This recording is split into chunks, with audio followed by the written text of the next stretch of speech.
No shop access? No problem. Today, I'm going to show you some of the tools that you can find around your house that you can do woodworking with.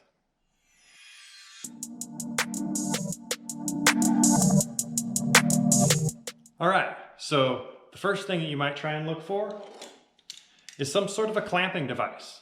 And it could be a pair of vice grips, a wood clamp, or more likely, you're going to find a rusty one of these sitting around in the garage. This thing's going to work great for attaching stuff to the table. Go ahead and just clamp it on there, and good way to hold your project while you're working on it. If for some reason you can't find any sort of a clamp, something heavy, a strap tie, or your foot, maybe even a helper, could be a great alternative to having clamps. All right, next on the list, hammer and nail. So a lot of you guys might take this for granted, but if you can find yourself a hammer and some nails, you'd be surprised what you can put together.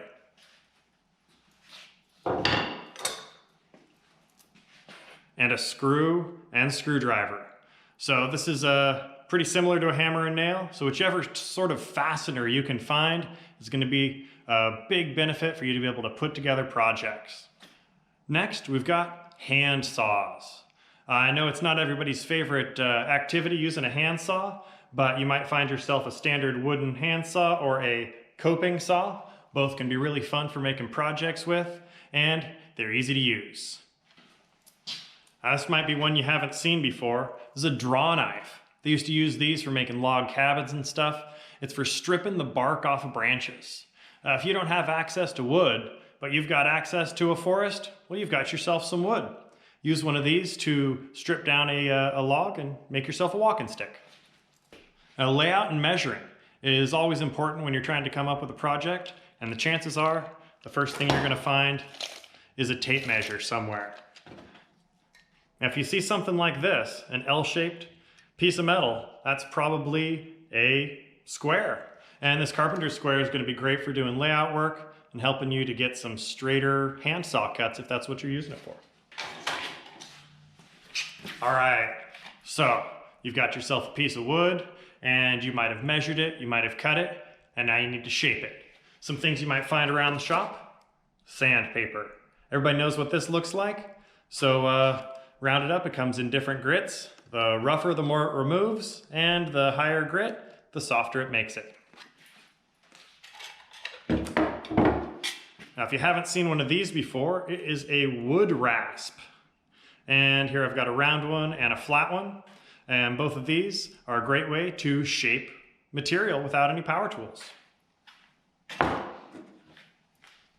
And we've got a file and a more aggressive rasp style file. Both of these, even if they are for metal, can be used on wood, and you might find that they're a really nice way to smooth things out and can replace that need for a router. Safety equipment. Don't forget about this.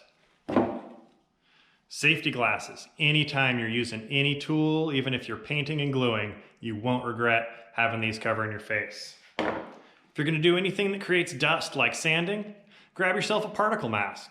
It's going to keep you from breathing in those particulates, and it's just a good idea most of the time. And if you manage to find a power tool or you're banging on something loud, grab a pair of earmuffs, keep your ears safe. Now, with a few simple tools, anything is possible. Make sure you ask your parents' permission before you use any of theirs, and read instructions carefully for any tools you've found. Make sure you're wearing the appropriate safety equipment. All right, well, I hope you enjoyed this quick intro to some tools that you can find around your house. Good luck with your scavenger hunt, and I'll keep you posted on some projects that you can do with this simple woodworking stuff. Don't forget to stay creative. See you next time.